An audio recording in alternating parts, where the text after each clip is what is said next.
Hai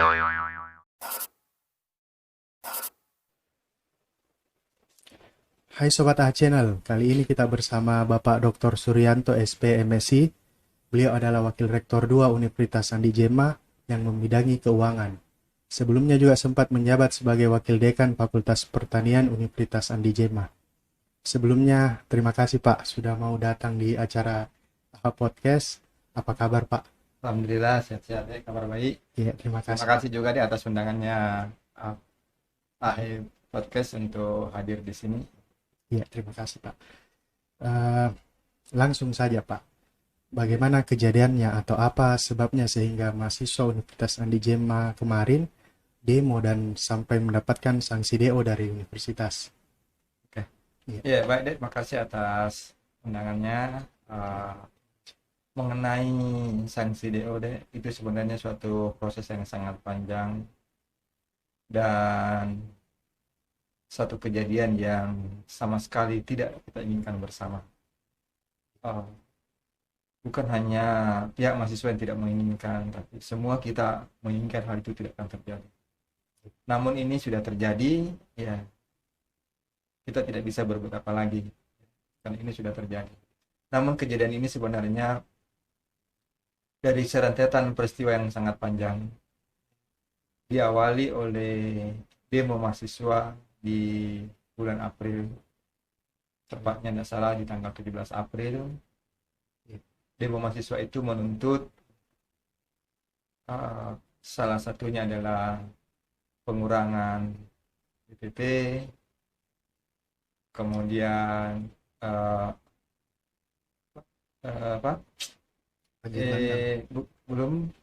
Belum banjir bandang, transparansi, Iya, kemudian pembangunan gedung. Itu demo tersebut yang dituntut oleh mahasiswa. Mereka minta pembangunan gedung Fakultas Teknik. Iya. Demo itu mereka memasang spanduk dengan 3 tuntutan tadi: pembangunan gedung, BPP, kemudian penurunan BPP, transparansi. transparansi, pengelolaan keuangan. Spanduk-spanduk yang mereka pasang itu akhirnya diturunkan oleh Satpam, karena dianggap oleh pihak universitas itu sudah mengganggu dan sudah beberapa hari terpasang, sehingga diturunkan oleh Satpam, dan disitulah terjadi penganiayaan Satpam oleh oknum mahasiswa, mahasiswa, sehingga itu berlanjut ke proses hukum Pada oknum mahasiswa. pada oknum mahasiswa tersebut. Ada 2 orang oknum mahasiswa tersebut. Nah, ketika mahasiswa ini masuk ke proses hukum, demo berlanjut terus meminta pihak universitas untuk membebaskan oknum mahasiswa tersebut yang tersangkut kasus penganiayaan tersebut. Namun lagi-lagi pihak universitas berupaya melakukan mediasi ke Kapolres yang waktu itu diwakili oleh Bapak mantan WR 2. Jadi, namun karena ini adalah kasus penganiayaan, sehingga usaha-usaha yang dilakukan oleh pihak rektorat itu tidak membuahkan hasil. Nah, karena desakan oleh berbagai mahasiswa tidak di demo tersebut, sehingga waktu itu WR2 menjaminkan dirinya bahwa insya Allah ini bisa diselesaikan secara keluarga. Ya. Namun faktanya karena ini adalah kasus penganiayaan, sehingga ini tidak bisa ditolerir. Jadi tetap proses hukum berlanjut, sehingga demo tetap berlanjut. Ya.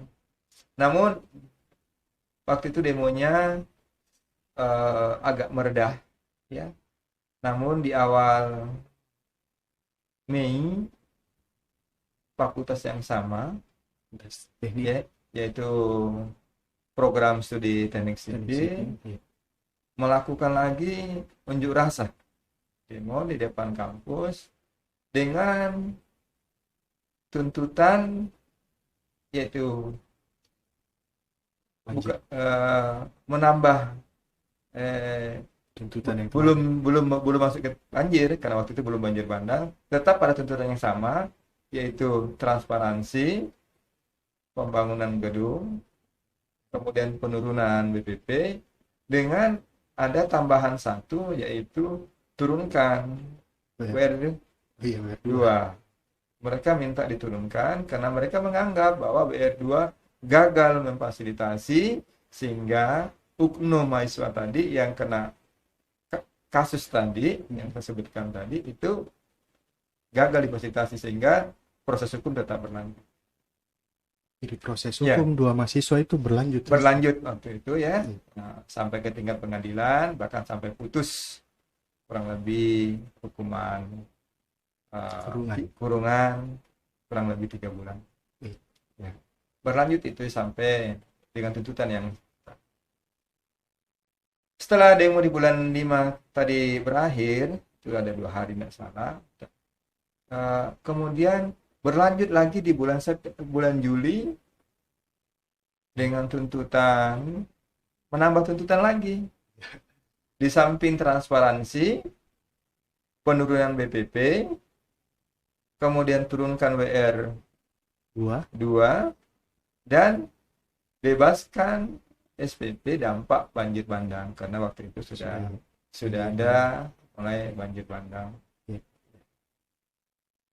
Tuntutan mahasiswa di bulan itu sudah direspon oleh pihak universitas, ya, direspon dan telah dilakukan rapat dengan para pimpinan fakultas dan universitas waktu itu merespon tuntutan mahasiswa. Dan respon itu salah satunya adalah memohon kepada yayasan untuk membantu mahasiswa yang terdampak banjir bandang yang sebelumnya tidak ada banjir bandang, kemudian tetap menurunkan SPP 50%, BPP ya 50%. Tapi hasil rapat kita waktu itu kita minta kepada yayasan 30% diturunkan. Transparansi kita sampaikan, dan tapi pencopotan WR2 kami tidak sampaikan ke yayasan, kami tidak usulkan itu. Ya, jadi hanya itu yang 3 poin penting yang kami sampaikan waktu itu hasil rapat kami, bahwa penurunan BPP ya, biaya pendidikan dari 50 ke 30%, kemudian transparansi dan bantuan kepada mahasiswa Jepang. Usulan hasil rapat pimpinan fakultas dan universitas saat itu direspon oleh pihak yayasan. Dengan keluarnya surat edaran yayasan, yaitu mahasiswa yang terdampak banjir bandang itu akan diberi bantuan sesuai dengan kemampuan universitas. Kemudian tuntutan mahasiswa penurunan BPP itu ke 50% hanya disetujui turun sampai 100.000. Kemudian tuntutan yang sebelumnya tentang pembangunan fakultas teknik dan gedung agrokompleks, ya itu sudah juga dipenuhi. Penuhi dalam artian ya akan segera dibangun. Itu bahkan waktu itu peletakan batu pertama sudah dilakukan. Jadi tuntutan mahasiswa sebenarnya banyak yang dipenuhi. Namun dan fakultas lain, ya fakultas lain dan program studi yang lain, Andi Jema ini memiliki 7 fakultas dengan 10 prodi. 9 prodi itu menerima keputusan yayasan, ya, bahwa penurunan BPP dari 1,1 yang terendah, yang tertinggi 1,6, yang terendah itu adalah 1,2, semua diturunkan rata sebesar 100.000. Iya. untuk semester ini, kecuali mahasiswa baru yang baru masuk. Itu memang tidak dikenakan penurunan. Yang kedua, membantu mahasiswa yang terdampak banjir bandang, yang banjir berat, yang kena dampak berat, yang rumahnya hancur, ya, Iya. itu dibebaskan biaya kuliah selama 1 semester. Dan itu sudah berlaku di Fakultas Pertanian, sudah berlaku. Iya. Bahkan lebih dari itu. Ya. Dan mungkin fakultas lain sudah berlaku. Kemudian yang terdampak sedang itu diberi kebebasan atau keringanan 50% pembayaran DPP semester berjalan, semester ini maksudnya ya. Iya. Sementara yang terdampak ringan diberi kebebasan untuk mencicil sesuai dengan kemampuan yang mereka miliki. Iya. Jadi sudah luar biasa respon dari pihak yayasan untuk hal tersebut. Nah, mahasiswa teknik tidak mau menerima respon itu. Mereka tetap demo di pertengahan September, itu lebih yang parah di pertengahan September sampai tanggal 22 September. Oke ya. Jadi demo di situ berapa hari mereka menguasai kampus, bahkan mereka tinggal dalam kampus. Di gedung Ya, rektorat. kampus waktu itu yang kampus ini bukan peruntukan untuk ditinggali, tapi mereka tinggal dalam kampus.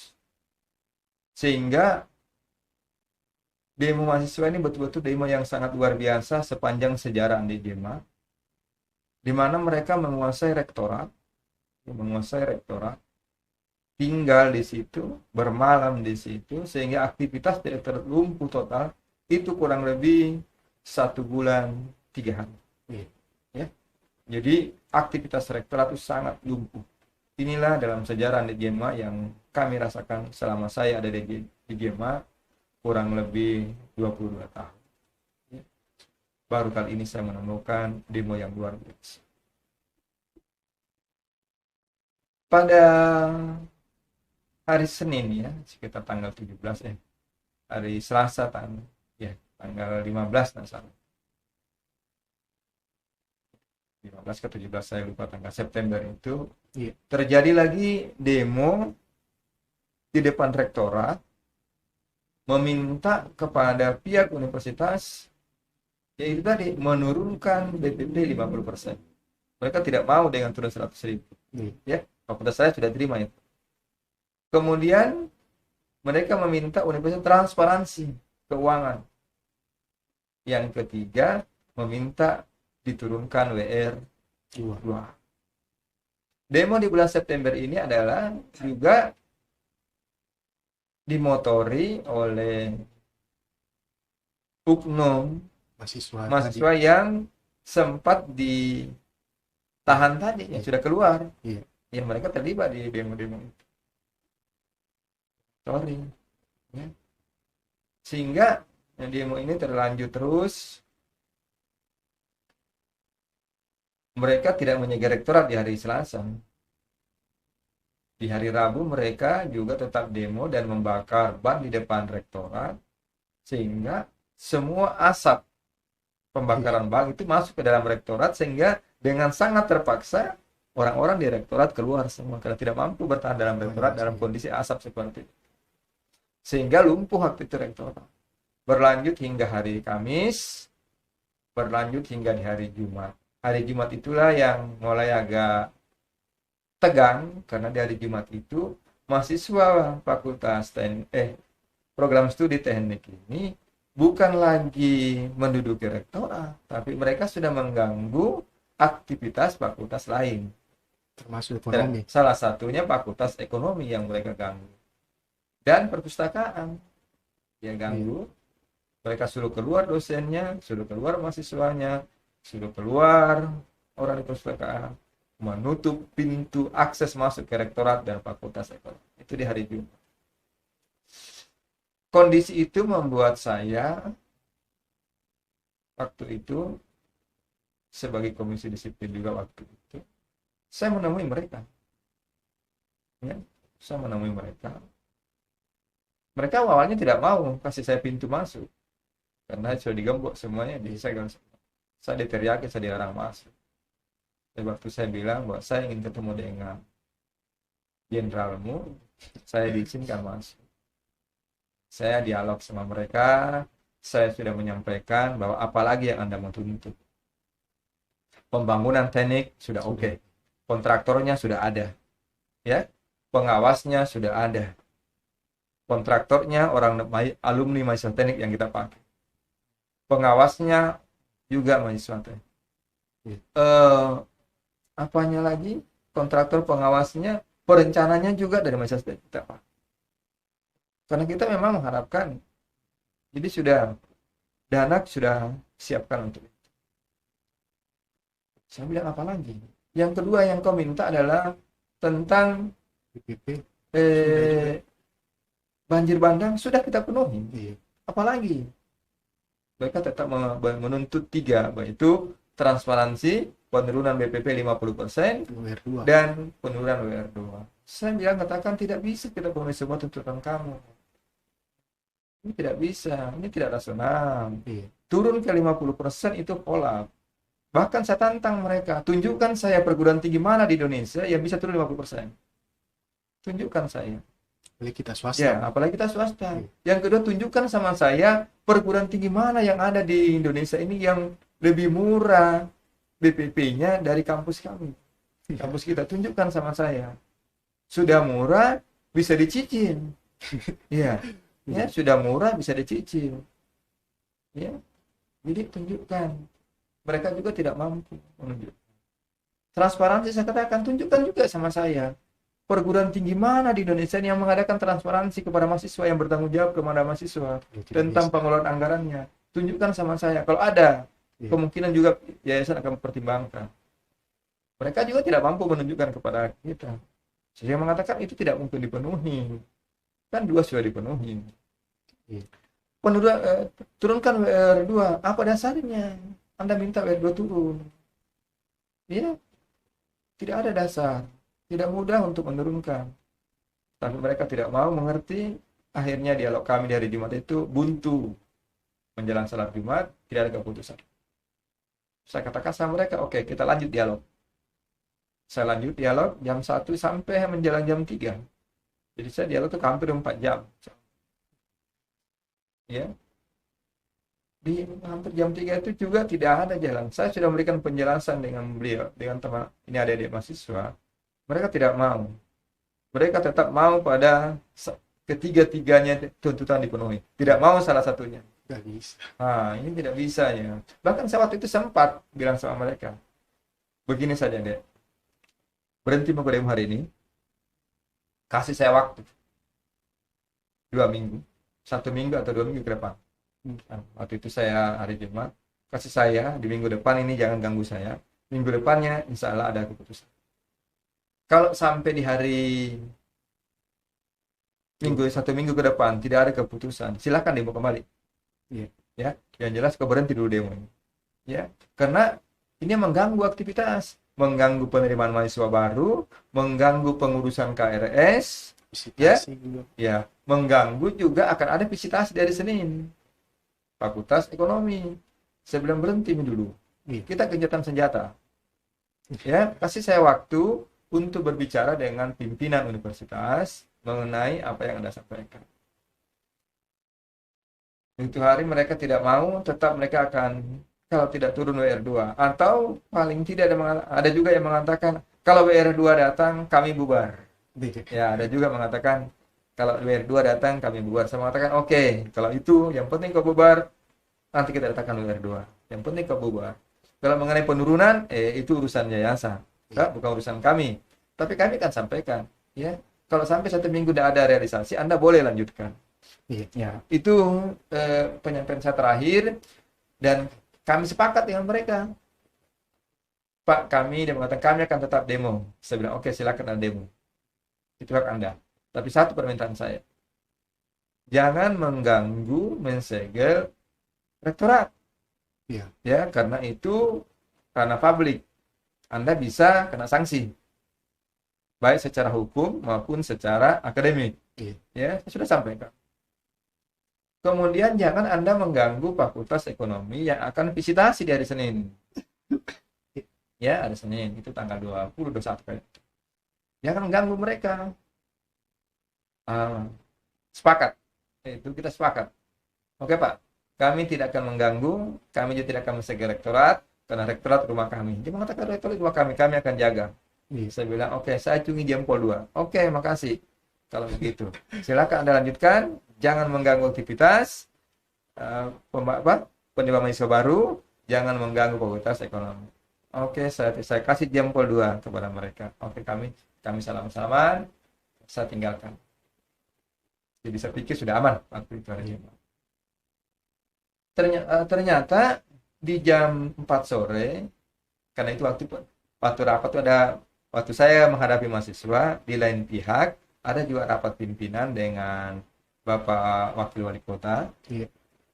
kemudian dekan teknik, wakil dekan teknik, dan WR1, WR2 membicarakan tentang teknis pembangunan gedung di Fakultas Teknik.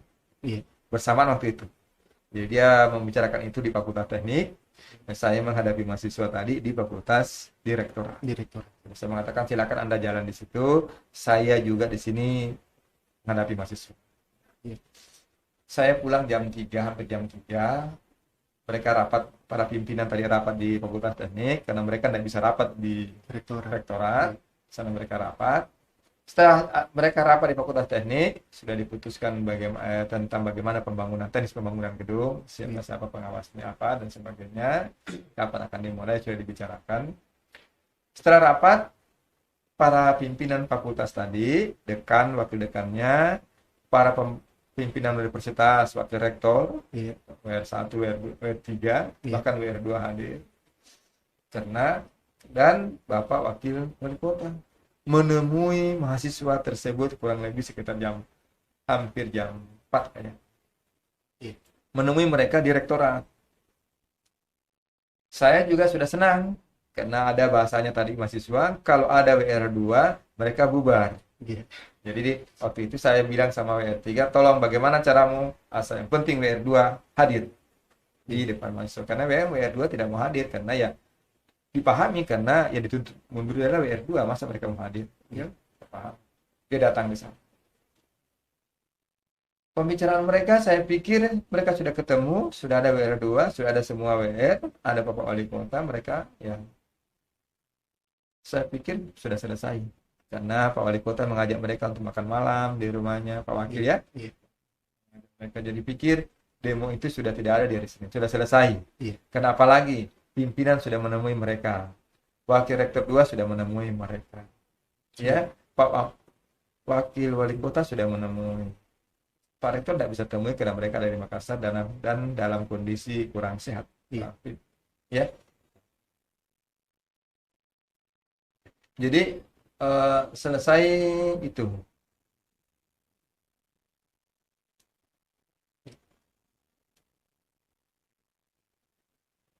Jadi selesai itu, saya merasa tenang. Sudah, apalagi di hari Minggu itu saya menelpon ke wakil dekannya Teknik, Pak. teknik. Saya menelpon juga ke dekannya, tolong deh amankan mahasiswa. Saya yakin kita bisa. Iya. Nah, saya yakin, sangat yakin kita bisa sebagai pimpinan Fakultas. Ternyata dia mengatakan, ya nanti kami, insya Allah Pak, tidak ada masalah. Dekannya ekonomi juga sudah menyampaikan ke wakil dekannya teknik, tolong saya besok visitasi, tolong mahasiswa. Jadi saya berpikir hari Senin itu saya tenang-tenang. Sudah selesai. Sudah selesai. Iya. Apalagi saya sudah menghubungi dekannya, kemudian ekonomi sudah sampaikan dekannya, pimpinan juga sudah telepon dekannya, ya, mahasiswa juga sudah disampaikan, apalagi. Ternyata beredar di WA pagi-pagi luar biasa, gembok lagi oleh oknum mahasiswa. Digembok lagi 2 pakul. Gembok pagar. Karena kondisi di gembok pagar ini, bahkan ada seorang dosen di dalam ruangan itu dipaksa keluar sampai menangis, bahkan digeledah tasnya oleh mahasiswa. paksa nangis. Bahkan ada dosen yang dekan fakultas ekonomi meminta kepada mereka, tolong deh bukakan kami pintu. Kami mau visitasi hari ini. Mereka tidak mau. Kalau begitu izinkan saya masuk untuk ambil berkas, juga tidak mau. Kalau begitu izinkan saya beberapa orang saja untuk visitasi. Ini visitasi. Mereka juga tidak mau. Dalam kondisi yang sangat tidak menguntungkan tadi. Sudah menangis dekannya ekonomi. Dosen yang lain juga sudah bermohon-mohon. Tapi ini mahasiswa tidak ada perasaannya. Tidak ada betul. Sedihnya melihat orang tuanya menangis. Orang tuanya menangis memohon kepada mereka. Tidak ada jalan lain yang mereka kasihkan. Dalam kondisi tidak sadar tadi, ada seorang oknum dosen karena merasa terancam, dia dengan tidak sadar, karena kondisi tidak mungkin, tanpa dia sadar, dia langsung mengambil senjata tajam lah, apa namanya ya, dengan satu tujuan, ingin menakut-nakutin mereka agar mereka buka pintu. Itu visitasi ini hanya untuk menakut-nakuti, itu di luar kampus, menakutin mereka dengan harapan dengan itu mahasiswa tadi membuka. Tapi ternyata tidak, mereka tetap tidak mau membuka. Ya, akibatnya dosen tadi ya sudahlah, kalau tidak mau, kalau boleh buat dia kembali. Yang penting dia dengan niat tadi itu hanya mengacungkan saja dengan harapan mereka buka, tapi juga gagal. Dengan kondisi seperti itu, saya datang panggil ketua, tolong panggilkan anak membuka ini. Saya suruh panggil karena saya sudah pertemuan di hari Sabtu, hari Jumat. Sudah pertemuan, saya panggil, sini gak buka ini. Kita sudah sepakat. Tidak mau sebenarnya, kita sudah sepakat. Di mana kesepakatan kita? Tidak mau. Saya panggil kita yang buka kok. Tidak boleh begitu, tidak sepakat. Saya paksa buka dengan tanganku yang gemboknya itu, tidak bisa dihalangi tanganku oleh, karena sekian banyak mereka depan pagar itu, tanganku didorong-dorong bagaimana caranya sehingga tangan saya itu tidak bisa masuk. Akibatnya saya mengatakan sama mereka, saya kan tetap buka ini, apapun kejadiannya kan saya buka, karena ini kau sudah mengganggu, karena kita sepakat kau tidak akan mengganggu. Di mana kesepakatan kita, akan saya buka.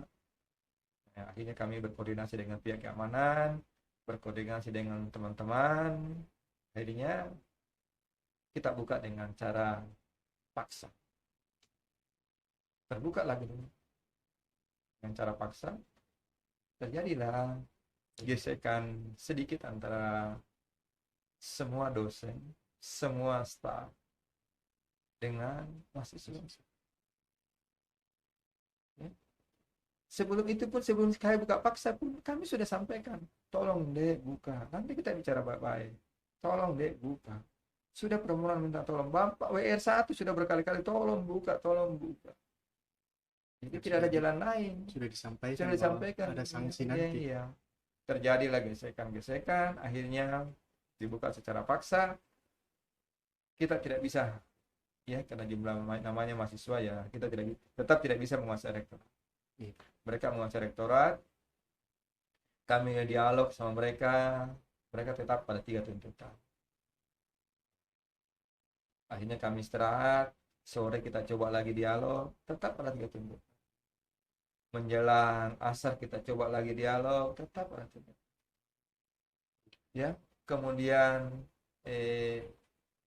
salah oknum wakil anggota DPR juga datang menenangkan mereka, meminta untuk bubar dan jangan mencegah rektorat buka diri. Mereka juga tidak mendengar. Oknum tersebut pada seniornya ya, itu seniornya, kita berharap bahwa seniornya bisa memfasilitasi. Ternyata juga tidak. Jadi sudah anggota DPR minta tidak bisa, Pak mantan wali kota, Pak wakil wali kota juga tidak bisa, kami juga tidak bisa, tidak ada jalan temu. Sampai berlanjut malam hari, dan mereka bermalam waktu itu. Besoknya kami juga koordinasi dengan yayasan, koordinasi dengan kepolisian, koordinasi dengan teman-teman. Kita sepakat untuk membuka lagi rektorat di hari Selasa. Usaha kami itu sudah diawali dengan dialog. Saya minta dialog dengan baik-baik. Mereka tidak mau. Mereka tetap pada tuntutan. Tidak ada dialog kecuali dipenuhi tuntutannya. Iya. Jadi mereka tidak terus dialog ini. Jadi sudah itu kita dialog lagi, mohon dialog, kita minta sampai dialog waktu itu kurang lebih ada 10 kali. Bahkan gesekan yang terjadi kurang lebih 16 kali waktu. Tapi mereka juga tetap tidak mau. Sampai menjelang sore mereka tetap bertahan. Dan sejak saat itulah mereka menduduki rektorat hingga 1 bulan 3 hari.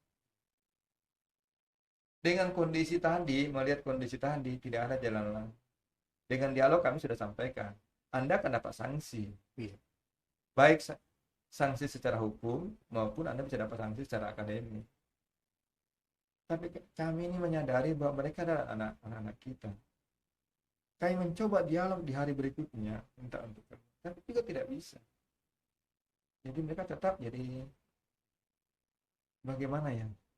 Padahal teman-teman sudah mengatakan lapor saja ke polisi. Karena ini sudah menyegel kampus, mengganggu aktivitas umum. Dan itu dibenarkan oleh undang-undang. Tapi kita berpikir bahwa mereka adalah anak-anak kami. Tidak mungkin kita akan laporkan ke polisi. Salah satunya yang bisa kami lakukan adalah memberikan sanksi akademik. Ya, dengan harapan mereka masih bisa ada tempat lain. Kalau ke polisi sudah susah. Ya. Akhirnya ya waktu itu kita karena sudah menduduki rektorat beberapa hari, komisi disiplin juga berjalan. Komisi disiplin berjalan ya. Fakta data yang ditemukan komisi disiplin sehingga waktu itu memberikan rekomendasi ke pihak rektorat. Rekomendasi komisi disiplin inilah ditindaklanjuti oleh pihak rektorat dengan melakukan rapat senat. Hasil rapat senat ini kemudian disampaikan ke yayasan dan mendapat persetujuan yayasan, yaitulah dalam bentuk sanksi DO, skorsing, dan SP. Dan itu berlaku tanggal 30 September. Nah, setelah itu harapan, sebenarnya masih ada harapan. Ya, bahwa mahasiswa masih bisa mengadukan pembelaan diri dia di depan pimpinan selama masa 7 dan 4 sampai 14 hari setelah keluarnya SKDO.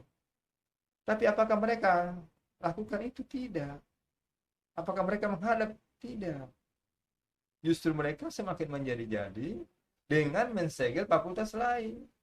Seluruh fakultas. Ya, dengan harapan bahwa SKDO harus dicabut. Ya, dia menggunakan kekerasan lagi mensegel fakultas lain dengan harapan SKDO dicabut.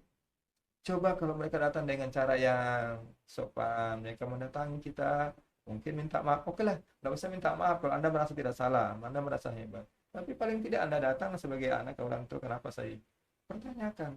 Mungkin ada jalan keluar yang bisa diberikan. Tapi dia tidak, justru malah semakin menjadi-jadi, mensegel fakultas lain, datang mengadu ke DPR, ya baik ke DPR Kota Palopo, ke DPR Utara, bahkan mengadu sampai ke kedua dikti, sampai ke dirjen. Itu yang dilakukan. Ya. Sehingga kasus ini menjadi besar. Dan ya keputusan sampai hari ini ya, itulah keputusan Senat dan masih final sampai hari ini.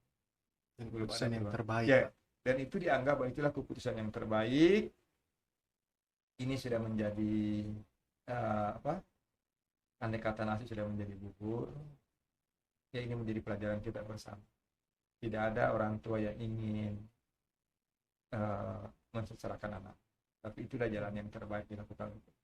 Tapi di wawancara sebelumnya bersama Ridal, Pak, Ridal mengatakan bahwa tidak ada surat peringatan pertama, kedua langsung sanksi DO. Oh iya, oke, makasih ya. Jadi memang suratnya tidak ada peringatan pertama, kedua, dan ketiga, tidak ada. Tapi penyampaian kepada mereka, dialog sudah ada sebelumnya bahwa ini Anda fatal. Ya, Anda fatal. Sanksi Anda bisa DO. Sudah disampaikan. Justru mereka mengatakan, kami siap di DO. Nah, kami siap didapat sanksi. Sudah disampaikan lewat lisan. Kenapa tidak ada SP1 sebelumnya? Karena memang pelanggarannya sudah, Iya. menurut Komisi Disiplin dengan aturan yang ada di Tata Perilaku, memang tertentu bahwa ke, kegiatan seperti ini sanksinya seperti ini, kegiatan seperti ini sanksinya seperti ini. Jadi memang tidak mesti berjenjang. Iya. Ya, tidak mesti berjenjang dalam artian harus 1, 2, 3, tidak mesti, karena memang ada sanksi-sanksi. Jadi sudah seperti itu aturan yang dipahami oleh Komisi Disiplin. Itu. Perlu saya tambahkan juga, Iya. bahkan dekannya sendiri itu sempat baku gesek dengan mereka sampai ada yang luka, itu karena dekannya meminta untuk mereka bubar. Lebih anehnya lagi, ketika dekannya datang untuk membubarkan, apa mereka? Saya tidak kenal dekan di sini. Mereka tidak kenal dekannya. Iya. Jadi mahasiswa atau Iya, apa? mahasiswa. Oknum mahasiswa tadi tidak mengenal dekannya. Iya. Ya, kami tidak kenal dekan di sini, kami tidak kenal. Yang kami tuntut 3 tuntutan. Dekannya mereka tidak kenal, ya. Jadi karena dia tidak mengenal dekannya, dia tidak mendengar dekannya itu merasa sedih. Ya. Akhirnya dekannya waktu itu membuat surat pernyataan mundur sebagai dekan. Karena dia sangat sedih, mahasiswanya tidak mengenal dia dan tidak mendengar dia. Dia sedih, oleh itu dia mengatakan lebih baik saya mundur jadi dekan. Itu apa sih jadi dekan kalau saya tidak didengar dan saya juga tidak dikenal oleh mahasiswa. Itu dia ada pengunduran dirinya, namun itu tidak direspon oleh yayasan. Jadi memang cerita aksi mahasiswa yang demo ini banyak rentetan kisah sebelumnya, Ya, Pak. banyak rentetan kita Dan ada seperti itu yang tadi yang kita jelaskan. Terakhir, Pak, saya minta satu pesan buat mahasiswa di Unanda atau apa pesannya untuk. Jadi oke, makasih deh ya. Jadi bagi mahasiswa yang secara umum, mahasiswa Unanda secara umum, Iya. demo tidak dilarang, Iya. menuntut tidak dilarang, tapi lakukanlah dengan tidak anarkis, dengan tidak merusak, tidak mensegel kampus, ya. Silakan demo, karena itu demo dijamin oleh undang. Kemudian yang untuk mahasiswa yang sudah mendapat sanksi, ya ini sanksi yang ini perjuangan, ya. Yang namanya perjuangan membutuhkan atau menelan korban, ya. Tidak ada perjuangan yang tidak ada pengorbanan. Pengorbanan ini sudah cukup banyak. Pengorbanan dari mahasiswa, itu dengan keluarnya Surabio, pengorbanan dari dosen, ya, juga tidak sedikit. Ada dosen yang sudah diturunkan, ya, dari jabatannya. Ada UPMWR yang juga diturunkan dari jabatan. Bahkan ada juga pengorbanan dosen yang hanya untuk membela visitasi, dia harus mendekam di sel tahanan. Itu pengorbanan. Kemudian di institusi juga demikian. Dengan demo ini membuat aktivitas kita lumpuh, sehingga kegiatan untuk perbaikan ranking universitas itu juga terganggu, sehingga membuat universitas kita ini rankingnya turun, ya. Jadi itu dia pengorbanan dari segi institusi. Jadi ini sudah semua korban. Jadi andai kata gelas deh, kedua gelas ini sudah retak, ya, sudah retak. Oleh karena itu tidak mungkin satu gelas diperbaiki sementara gelas yang lain tidak diperbaiki. Oleh karena itu marilah kita adik mahasiswa ke depan, kita berpikir ke depan. Yang sudah, oke lah, sudah kita tutup buku yang sudah. Mari kita sama-sama berbenah untuk biarlah pengorbanan adik-adik mahasiswa, pengorbanan teman-teman dosen, pengorbanan institusi yang grade-nya turun, ini menjadi pelajaran kita bersama. Semoga dari sini ada hikmah, kita bisa berbuat yang terbaik. Itu mungkin di sana. Mungkin seperti itu wawancara kita hari ini bersama Bapak WR2, Bapak Dr. Suryanto, Wakil Rektor 2 yang membidangi keuangan Universitas Sandi Jema. Terima kasih Pak sudah mau hadir di acara Oke, Podcast. makasih deh atas undangannya. Iya, terima kasih. Ya, saya akhiri ucapan Assalamualaikum warahmatullahi wabarakatuh. Selamat pagi dan salam sejahtera untuk kita semua. Makasih, Dek. Iya.